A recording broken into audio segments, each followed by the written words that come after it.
டெக்ஸ்கோல் தமிழ் நேயர்களுக்கு வணக்கம். மாடி சீலிங்கில் தண்ணி ஊறி ஊறி ஓதம் நிறைய வருது. சரி, இதனால் நம்ம வந்து வாட்டர் ப்ரூஃப் பண்ணலாம் அப்படின்னு சொல்லிட்டு கேட்டால் 2,00,000 வந்து சொல்கிறாங்க. ஃபுல்லாக 1000 ஸ்கொயர் ஃபீட்டு வாட்டர் ப்ரூஃப் பண்ணுறதுக்கு. சரி, இதுக்கு பதிலாக நம்ம மேலே பில்டிங் கட்டலாம் போயிட்டால் 1 ஸ்கொயர் ஃபீட்டுக்கு 2500 2000 இந்த ரேஞ்சில் வந்து அவங்க கேட்குறாங்க பில்டிங் கன்ஸ்ட்ரக்ட் பண்ணுறதுக்கு. சரி, நம்ம இதெல்லாம் வேணாம், மேலே ஷீட் போட்டு சும்மா தரசமயம் வச்சிரும், சாரில் அடித்தா கூட பரவாயில்ல, டேரெக்டாக தண்ணி ஊறி தான் வந்து நம்ம கோதம் வருது அப்படின்னு சொல்லிட்டு ஷீட்டு போய் கேட்டால் அங்கேயும் வந்து ஸ்கொயர் ஃபீட் 170 190 கூட பண்ணுறாங்க. ஸோ என்ன தான்டா பண்ணுறது அப்படின்னா, சரி இது 3த்தில் வாட்டர் ப்ரூஃப் பண்ணுறதை கேன்சல் பண்ணியாச்சு. 2வது, ஏன்னா அது நீங்கள் எத்தனை வருஷம் வரும்னு கேட்டால் ஒரு ஆல்மோஸ்ட் 5 to 6 இயர்ஸ் தான் வந்து சொல்லியிருந்தாங்க. அதனால் அந்த பிளானை கேன்சல் பண்ணியாச்சு. வீடு கட்டலான்னு பார்த்தா 2500 per ஸ்கொயர் ஃபீட்டு பட்ஜெட்டு, அதுவும் கேன்சல் பண்ணியாச்சு. சரி, ஷீட் கன்ஸ்ட்ரக்ஷன் வந்து பண்ணலாம். சரிங்களா, அது வந்து நம்ம பட்ஜெட்டில் வருது. ஃபுல்லாக வந்து ஷீட் கன்ஸ்ட்ரக்ஷன் நம்ம மாடியில் இப்போ பண்ண போகிறோம். மெட்டல் கன்ஸ்ட்ரக்ஷன் வந்து பண்ணலாமா, அதில் என்ன அட்வான்டேஜ் இருக்குது கம்பேர்ட் டு நம்ம இப்போ தளம் போட்டு வீடு கட்டுறதுக்கும் இதுக்கும் டிஃப்ரென்ஸை தவிர வேறு என்னென்னலாம் அட்வான்டேஜ் இருக்குது, டிஸ்அட்வான்டேஜ் இருக்குது, இன்றைக்கி நம்ம சேனலில் ஃபுல்லாக வந்து பார்த்துடலாம். ஸ்டார்டிங்லேருந்து 10-15 நாள் ஒர்க்கு ஃபுல்லாத்தையும் 1 by 1 எம்டி மாடியிலேருந்து ஃபுல்லாக கன்ஸ்ட்ரக்ட் பண்ணிவிட்டு நான் உங்களுக்கு வந்து இந்த வீடியோ வந்து எக்ஸ்பிளைன் பண்ண போகிறேன். இது உங்கள் கார்த்திக். நம்ம வீடியோ ஃபர்ஸ்ட் டைம் பார்க்குறீங்க அப்படின்னா சப்ஸ்கிரைப் பண்ணிக்கோங்க. பக்கத்தில் இருக்க பெல் ஐகானை வந்து கிளிக் பண்ணிவிடுங்க. ஆல்ரெடி சப்ஸ்கிரைப் பண்ண நண்பர்கள் எல்லாருக்குமே ரொம்ப நன்றி. நம்ம சேனலில் வந்து சப்போர்ட் பண்ணிட்டே வாங்க வீடியோக்குள்ளே போகலாம். ஸோ ஃபுல்லாக இப்படி தான் வந்து எம்டி இடம் இருந்துச்சு. மேலே உங்களுக்கு முன்னாடியே காமிச்சிடுறேன். மேலே ஃபுல்லாக ஏற்கனவே டைல்ஸ் ஓட்டிட்டோம். அதுவும் ஒரு ரீசன் ஆக்சுவலாக. இப்போ நம்ம டைல்ஸ் திருப்பி பிரித்து ஒரு ரோடெலாம் போட்டால் வேஸ்ட்டு. அதனால் இருக்கிற டைல்ஸை ஃபுல்லாக க்ளீன் பண்ணிவிட்டு அதுக்கு மேலே ஷீட் போட்டால் வேறு ஏதாவது யூஸ் பண்ணிக்கலாம் இந்த இடத்துல நாளைக்கு வேணும்னா. அதுவும் ஒரு ரீசன் தான். அங்கே பாருங்கள், இந்த சைடு ஃபுல்லாக ஒரு 25க்கு ஃபுல்லாக 25 அடி வரும். இந்த பக்கம் 40 அடி வரும். 25க்கு 40. ஃபஸ்ட்டு பைப்பு போய் வாங்கிட்டு வந்துட்டாங்க. எவ்வளோ லென்த்தில் பைப் வேணும் அப்படின்னு சொல்லிட்டு அந்த பெரிய பெரிய சைஸ் பைப் இருக்குது. அந்த பைப்பெல்லாம் வாங்கிட்டு வந்து அதுக்கப்புறமா கட் பண்ணுறாரு பாருங்க. எவ்வளோன்னு சொல்லிட்டு ஸ்கேலில் மெஷர் பண்ணி கட் பண்ண ஆரம்பிச்சிட்டாங்க. இதில் பைப்லெல்லாம் கட் பண்ணுறதுக்கு முன்னாடி ரெட் ஆக்சைடுன்னு சொல்லிட்டு ஒரு பெயிண்ட் மாதிரி இருக்கும். பெயிண்ட் அடிக்கிறதுக்கு முன்னாடி அதை வந்து ஃபஸ்ட்டு இந்த பைப்பை எல்லாத்தையும் வந்து அடிச்சிட்டாங்க. அது எதுக்குன்னா துரு பிடிக்காமல் இருக்கிறதுக்காக. இந்த மாதிரி சின்ன சின்ன விஷயம்லாம் நம்ம பார்க்காம விட்டால் ப்ராப்ளம் ஆகிடும். அதுக்கப்புறம் அந்த மேலே வந்து ஒரு பீம் மாதிரி கன்ஸ்ட்ரக்ட் பண்ணுறாங்க லோடு தாங்கிறதுக்காக. ஸோ அதுக்கு வந்து அவர் வெல்ட் பண்ணுறாரு. இந்த கட் பண்ணது எல்லாத்தையும் ஸ்கேலில் வந்து வச்சு ப்ராப்பராக வந்து ஒரு ஜாயிண்ட்டும் பார்த்து ஸ்லோவாக பண்ணாங்க. இப்படியும் ஒரு 2 நாள் எடுத்துக்கிட்டாங்க. அந்த இடம் ஃபுல்லாக அந்த பீம் எல்லாத்தையும் வச்சு வெல்ட் பண்ணிட்டாங்க. கீழே வச்சு நம்மக்கிட்ட இடம் இருந்துச்சு, அதனால் ஈஸி. இல்லைனா இவ்வளோ பெரிய பீம் வந்து கன்ஸ்ட்ரக்ட் பண்ணுறது ரொம்ப கஷ்டம். வெளியே ரோட்டில் தான் வச்சு பண்ணியிருக்க வேண்டியதாக இருந்திருக்கும். ஸோ இந்த பீம் எல்லாத்தையும் வந்து ஒரு 4 பீம் வந்து வந்துடுச்சு. சரிங்களா, அந்த 4த்தையும் கீழே இருக்கும் போதே ஒர்க் எல்லாத்தையும் முடிச்சிட்டாங்க ஆல்மோஸ்ட்டு. இந்த ஜாயிண்ட்லாம் வந்து முடிச்சிட்ட பிறகு ஒரு தடவை அவர் இன்ஸ்பெக்ட் பண்ணார், ஏதாவது விடுபட்டு போயிருந்ததா அப்படின்ட்டு. இதில் என்ன பண்ணுவாங்கன்னா, ஜென்ரலாக சீட்டிங் வந்து ஒரு பக்கம் அடிச்சிருவாங்க, இன்னொரு பக்கம் அடிக்க மாட்டாங்க. அது ஒரு பெரிய விஷயம் கிடையாது அப்படின்னு சொல்லிட்டு பண்ணுவாங்க.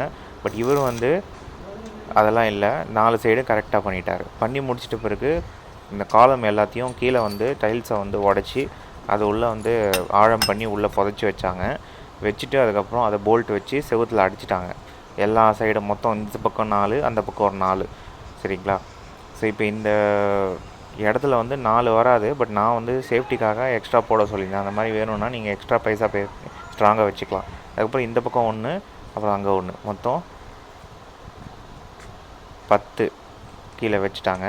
அப்புறம் நான் சொல்லியிருந்தேன் பார்த்தீங்களா முன்னாடி ஜாயிண்ட்லாம் வெல்ட் பண்ணியிருந்தாருன்னு, அதை எல்லாத்தையும் எடுத்துகிட்டு வந்து மேலே வெல்டு பண்ணி ஃபிக்ஸ் பண்ணி வச்சுட்டாரு. அந்த வேலை முடிஞ்சிச்சு. இதில் என்ன ஒரு ரொம்ப காம்ப்ளெக்ஸ்னால், இந்த டைமில் வந்து நல்ல வெயில். ஏப்ரல் மாதம் வந்து நாங்கள் இதை பண்ணியிருந்தோம். சரியான வெயில். ஸோ மேலெலாம் நீங்கள் வந்து போகவே முடியாது, அந்தளவுக்கு வெயில். இந்த ஒர்க்கர்ஸ் கண்டிப்பாக வந்து பாராட்டு சொல்லி ஆகணும். ஏன்னா அவ்வளோ வெயிலையும் மேலே போயிட்டு ஃபுல்லாக கம்ப்ளீட்டாக முடிச்சிட்டாங்க. இது ரொம்ப ரிஸ்க்கும் கூட. மேலேருந்து சின்னதாக ஏதாவது ஒரு ஸ்லிப் ஆச்சு அப்படின்னா பெரிய விஷயமாயிடும். அது எல்லாத்தையும் ப்ராப்பராக பண்ணி கம்ப்ளீட் பண்ணாங்க, இந்த பக்கம் அந்த பக்கம்ட்டு. அதை பண்ணிகிட்டு இருக்கும்போதே பெயிண்ட்டை வந்து அடிக்க சொல்லிட்டாங்க. நாங்கள் வந்து பெயிண்ட்டுக்கு வர சொல்லி க்ரீன் கலரில் அந்த பைப் எல்லாத்தையும் வந்து பெயிண்ட் பண்ணியாச்சு. பெயிண்ட் பண்ணிட்ட பிறகு ஒரு ஷீட்டை வந்து ஆர்டர் பண்ணியிருந்தாங்க. ஷீட்டை ஆர்டர் பண்ணிவிட்டு அந்த ஷீட்டை எல்லாத்தையும் இறக்கி வச்சு கட் பண்ணாங்க சைஸாக எவ்வளோ சைஸ் வேணுமோ அப்படின்ட்டு. இந்த எல் ஷீட்னு சொல்லுவாங்க, அதுவுமே கூட வந்துடும். ஏன்னா 2 ஷீட் ஜாயின் பண்ணுற இடத்துல ஒழுவக்கூடாதுன்றதுக்கு எல் ஷீட்டும் வந்து அவர் முன்னாடியே சொல்லிட்டார். நீங்கள் என்ன கஸ்டமைஸ் பண்ணுறீங்களோ அதை முன்னாடியே சொல்லிவிடுங்க. இன்னொன்று, இந்த 2 அடி வந்து அவர் நார்மலாக ஸ்கொயர் ஃபீட்டு கணக்குன்னு சொல்ல பார்த்தீங்களா, அதில் வந்து வராது. இந்த 2 அடிக்கு நீங்கள் எக்ஸ்ட்ரா தான் பைசா கொடுத்தாகணும். அந்த 2 அடிக்கு எவ்வளோ தேவைப்படும், ஏன்னா அது போட்டால் தான் உங்களுக்கு பார்க்கறதுக்கு கொஞ்சம் அழகாக இருக்கும். ரெண்டாவது, இந்த 2 அடி வந்து நீங்கள் போடலை அப்படின்னா சாரல் ஹெவியாக வரும். ஸோ நீங்கள் எதுவுமே பண்ண முடியாமல் ஆகிடும். ஸோ இதில் வந்து உங்களுக்கு அந்த ப்ராப்ளம் வந்து இருக்காது. 2 அடி கீழே இறக்கிட்டிங்க அப்படின்னா சாரலும் வந்து உங்களுக்கு கம்மியாக இருக்கும். பாதி ஷீட் வரைக்கும் மூடிட்டாங்க. டிஷ் டிவியை வந்து நாங்கள் வச்சுருந்தோம் ஆண்டனா, அது மேலே மூடினோடனே அது சிக்னல் வரல, அதனால் எடுத்து வேறு இடத்துல வச்சாச்சு. ஸோ பாதி கன்ஸ்ட்ரக்ட் பண்ணிட்ட பிறகு எங்கே பாரு. ஸோ இப்போ வந்து ஃபுல்லாக வந்து ஆல்மோஸ்ட்டு க்ளோஸ் பண்ணிட்டாங்க. அந்த பக்கம் வந்து 300 ஸ்கொயர் ஃபீட் வரும். இந்த பக்கம் அதை வச்சு போட்டோன்னே தான் சூப்பராக இருந்துச்சு பார்க்குறதுக்கு. இன்னும் கொஞ்சம் ஒர்க்கு இருக்குது, அதை பண்ணி முடிச்சுட்டு அதுக்கப்புறமா தான் முடிஞ்சிடும். ஸோ இப்போ என்னென்னா, மேலே ஷீட் முடிச்சிட்ட பிறகு எப்படி இருக்குது பாருங்கள், பார்க்குறதுக்கு ரொம்ப சூப்பராக இருக்குது. இன்னொன்று நான் என்ன சொல்லித்தேன்னா, இந்த பைப்லாம் வந்து எக்ஸ்ட்ரா வாங்கிட்டு இந்த காருக்காக ஃப்ரண்ட்டில் வந்து கனெக்ட் பண்ண சொல்லியிருந்தேன். ஸோ அதுக்கு வந்து அளவு எடுக்கிறாங்க, எவ்வளோ லென்த் அப்படின்னு சொல்லிட்டு. 18க்கு 18 அடி வரும். இந்த பக்கம் 18, இந்த பக்கம் 15 அடி. நல்ல லென்த்து வச்சு இந்த பைப்பை வந்து பைசா கொடுத்து வாங்கிடணும். ஷெட்டு மாதிரின்னு வச்சுக்கோங்களேன், கார் வந்து விடுறதுக்கு. இப்போதைக்கு வேணால் தார் பைப் போட்டுக்கலாம், நாளைக்கு வேணும்னா மெட்டல் ஷீட்டை வந்து அவர் ஸ்கொயர் ஃபீட் கணக்கு போட்டு நம்ம வந்து அதை பே பண்ணிட்டோம்னா அவர் ஃபிக்ஸ் பண்ணிட்டு போயிடுவார். ஸோ அதுக்காக சொல்லியிருந்தேன். மேலே வேலை முடிச்சிட்ட பிறகு கீழே வந்து அவங்க ஒர்க்கை ஸ்டார்ட் பண்ணிட்டாங்க. ஸோ ஃபினிஷ் பண்ணிட்ட பிறகு அங்கே பாருங்கள், தண்ணியெலாம் வந்து மேலே போய் பக்கத்து ஃப்ளாட்டில் விழும், இந்த மாதிரி பிரச்சனைலாம் வரும் அப்படின்றதுக்காக பைப்பை வந்து கனெக்ட் பண்ண சொல்லிட்டோம். அது வந்து ஒரு லென்த்துன்னு எவ்வளோ காஸ்ட் இருக்கும், அந்த பைசா போயிட்டு இது நான் இப்போ சொன்ன இந்த சைடு ஷீட்டு, அதுக்கப்புறம் எக்ஸ்ட்ரா பைப் வைக்கிறது, அதுக்கப்புறம் இந்த மாதிரி தண்ணி ஒழுவாமல் இருக்கிறது பைப்பு, இது எல்லாமே எக்ஸ்ட்ரா காசுங்க, சரிங்களா. அதை வந்து நான் இங்கே இந்த வீடியோவில் தெளிவாக மென்ஷன் பண்ணிடுறேன். இந்த எல் ஷீட்னு சொன்னோம் பார்த்தீங்களா, அந்த எல் ஷீட்டுமே எக்ஸ்ட்ரா பைசா தான். ஸோ இவர் தான் நம்ம பண்ணி கொடுத்த கான்ட்ராக்டரு. ஸோ சார், உங்கள் பேர் சொல்லுங்கள். வேணுகோபால். எத்தனை வருஷமாக இந்த ஃபீல்டில் இருக்கீங்க? 15 வருஷமாக இருக்கும். 15 வருஷமாக இருக்கீங்க. தமிழ்நாட்டில் எல்லா மாவட்டத்துக்கும் பண்ணுறீங்களா? பண்ணுவோம். ஓகே. இப்போ எவ்வளோ ஸ்கொயர் ஃபீட் ரேட்டு உங்களுக்கு? ஸ்கொயர் ஃபீட்னா ஒரு செங்கல்பட்டு மாவட்டத்துக்குள்ளே வந்து ஒரு 170 ரூபா பண்ணுவோம். 170 ரூபா. கொஞ்சம் அவுட்டரில் போனோம்னா ஜாஸ்தி ஆகும், அதுக்கேற்ற மாதிரி. அது எவ்வளோ லாங்குன்றதை பொறுத்து. ஏன்னா இப்போ எல்லாமே நீங்களே பண்ணிடுவீங்களா? சில இடத்துலலாம் ஸ்க்ரூஸ்லாம் வந்து போடணும்னு அவசியம் கிடையாது, அது அப்படியே விட்டாலுமே ஸ்ட்ராங்காக இருக்கும். பட் நீங்கள் வந்து எக்ஸ்ட்ரா அதுக்குன்ட்டு நம்ம இந்த ஷேக் வைப்ரேஷன் கூட இருக்காது அப்படின்ற மாதிரி எக்ஸ்ட்ரா ஸ்க்ரூ போடுறீங்க.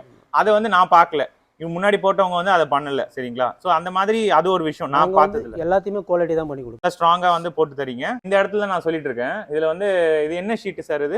இது இந்த நடுவில் கனெக்ட் பண்ணியிருக்கீங்களே ஏ ஃப்ரேம், அது L sheet. L sheet. So இந்த எல் ஷீட்டு வந்து ஆக்சுவலாக நம்ம தண்ணி ஒழுவாமல் இருக்கிறதுக்கு 2 இடத்துல ஜாயின் பண்ணுற இடத்துல நம்ம போட்டிருக்கோம். ஸோ அது வந்து எனக்கு பிடிச்சிருந்தது, அது ஒரு ஹைலைட்டு. அதே மாதிரி நீங்கள் போட்டிருக்க அந்த இது எல்லாமே இதை பாருங்க, அந்த போட்டிருக்க அந்த பைப்பு எல்லாமே வந்து நல்ல குவாலிட்டியான பைப்பு, சரிங்களா. ஸோ இதுவும் ஒரு ஹைலைட்டு. இது இல்லாமல் வேற என்ன சார்? வேறனா மற்றவங்கன்னா 10 அடிக்கு ஒன்று போடுவாங்க, நம்ம 8 அடிக்கு ஒன்று போட்டு தரோம். 8 அடிக்கு ஒன்று போட்டு தரீங்க. போஸ்ட் போடுறோம். ஓகே. பர்லிங்லாம் வந்து 3 அடிக்கு ஒன்று போடுவோம். 3 அடிக்கு ஒன்று பர்லிங் போட்டு தரீங்க. ஓகே. இதுவே நல்லா உங்களுக்கு சேஃப்டியாக இருக்கும். ட்ரெஸ் அந்த ட்ரெஸ் இங்கே பாருங்க, லோடு வித்ஸ்டாண்ட் பண்ற மாதிரி பண்ணியிருக்காங்க. சென்ட்ரல்ல வந்து இங்கே பாருங்க, உங்களுக்கு சுத்தமாக தெரியல, இந்த கேப்பே இல்லாத மாதிரி ஃபில் பண்ணி வச்சிருக்காங்க. ஸோ இது அதே மாதிரி வெல்டிங் ஜாயிண்ட்டுமே வந்து நல்ல பார்த்தேன் நான். அதுவும் இப்போ நீங்கள் கேட்டிங்களே என்ன வந்து ஸ்பெஷலாக இது பண்ணீங்க, நான் பார்த்த வரைக்கும் இந்த வெல்டிங் ஜாயிண்ட்லாம் வந்து பர்ஃபெக்டாக எல்லா சைடுமே அடிக்கிறீங்க, சும்மா ஒரு 2 சைடு அடிச்சுட்டு அப்படியே விடுறது கிடையாது. ஸோ ஒர்க்கு வந்து நீட்டாக இருந்துச்சு. ஃபர்ஸ்ட் ஆஃப் ஆல் உங்கள் எல்லாருக்கும் தேங்க்ஸ், இந்த பில்டிங்க்கு வந்து வேற லெவல் பண்ணிட்டீங்க. இங்கே பாருங்க. ஸோ மொத்தம் ஸ்கொயர் ஃபீட் எவ்வளோ அப்படின்னா 1000 ஸ்கொயர் ஃபீட். இது வந்து 600 ஸ்கொயர் ஃபீட் வரும். அந்த இடத்துல போட்டிருக்குது வந்து 350 வரும். இது சைட்லலாம் வந்து அதுவும் எக்ஸ்ட்ரா ஸ்கொயர் ஃபீட் தான், சரிங்களா. இங்கே வந்து 4 ஃபீட்டு கீழே இறக்கியிருக்கோம், இங்கே வந்து 2 ஃபீட்டு. ஸோ இது வந்து 50 ஸ்கொயர் ஃபீட்டு, இது வந்து 88. ஸோ டோட்டலாக பார்த்தீங்க அப்படின்னா 1200 அரௌண்டு, கரெக்டாக சார்? 1200 ஸ்கொயர் ஃபீட் வரும். ஃபுல்லாக வந்து போட்டு கொடுத்துருக்காங்க. இப்போ சப்போஸ் நம்ம வேணும் அப்படின்னா இதில் வந்து நம்ம பில்டிங்காக கூட மாற்றிக்கலாம்ல சார்? மாற்றிக்கலாம். சப்போஸ் சைடில் வந்து ஷீட்டு இதுலேயே கூட நம்ம இது அடிச்சிக்கலாம். ஓகே. உங்களுக்கு இந்த இடத்துல இருந்து வேற இடத்துக்கு நம்ம மாற்றி எடுத்துடலாம். எல்லா ஸ்க்ரூஸையும் எல்லாத்தையும் எடுத்து வேற இடத்துல எங்க தேவையோ அங்க நம்ம போதும். எடுத்து அடிச்சுக்கலாம். இது பர்மனெண்டா நம்ம ஒரு இடத்துல இந்த பில்டிங்ஸ்லாம் உடைச்சா ரஃப் பீஸ் மாதிரி வரும், அதெல்லாம் இது பிரச்சனை எல்லாத்தையும் யூஸ் இருக்காது. பண்ணிக்கலாம். ஸோ இது வந்து யூஸ் பண்ணிக்கலாம். அது ஒரு அட்வான்டேஜ் இதுல போறதுக்கு. பிரைஸ் அண்ட் இது மெட்டல் கன்ஸ்ட்ரக்ஷன் ஒர்க்கர்ஸ் கூட இருக்கும். SV engineering fabrication contact number வந்து நான் கொடுக்குறேன், சரிங்களா? அது டிஸ்பிளேல வந்து நான் ஹைலைட் பண்றேன். ஃபோன் நம்பர் வந்தா கான்டாக்ட் பண்ணிக்கோ.